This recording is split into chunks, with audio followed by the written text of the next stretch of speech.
Değerli katılımcılar, arka tarafta boş yerimiz var. Lütfen ayakta kalmayın. Programa başlıyoruz.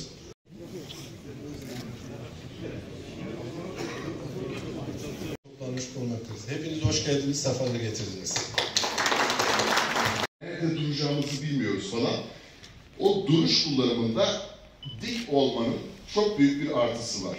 Biraz evvel kim demişti gülümsemek? Yani tekerlemeler, bununla ilgili bazı alıştırmalar. Ne yapmak lazım onun? Her sabah kalktığımızda çok daha düzgün Türkçe konuşabilmek için XU var mesela, tamam mı? En basiti.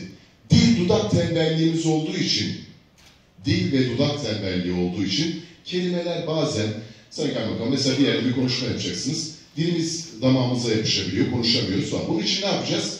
Konuşma yapmadan önce bir boş odada XU diyeceğiz mesela, dudakların gerilmesi için. Hani kaymakamlarımız gidiyor bir yerlerde bir iletişim içerisinde bulunuyor.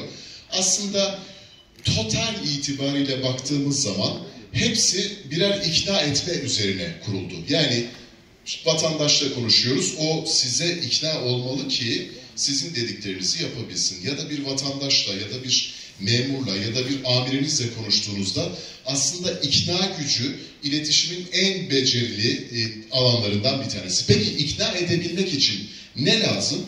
Bilgi lazım. Yani eğer siz bir konuda uzmanlık alanınızda bir bilgi sahibi değilseniz karşınızdakini ikna edemiyorsunuz demektir. Dolayısıyla ne yapacaksanız yapın. Yarın amirinize çıkacaksınız. Amirinizle bir toplantınız var. O konuyla ilgili bir araştırma yapmadan o toplantıya giriyorsanız bil ki ikna etmeniz çok kolay olmayacaktır.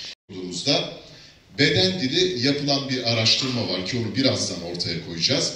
Gerçekten beden dili insanlarla iletişim halindeyken aslında çok bakılan bir şey. Yani iletişimi besleyen nüvelerden bir tanesi de güvenli duruşu destekleyen bir beden dili. Yani beden dili ne? Birazdan onu bahsedeceğiz. Beden dili olur. Dolayısıyla bakıldığı zaman Mahremian teorisinde kelimelerin %7 olduğunu, ses tonunun %38 ve beden dilinin de %55 olduğunu görüyoruz.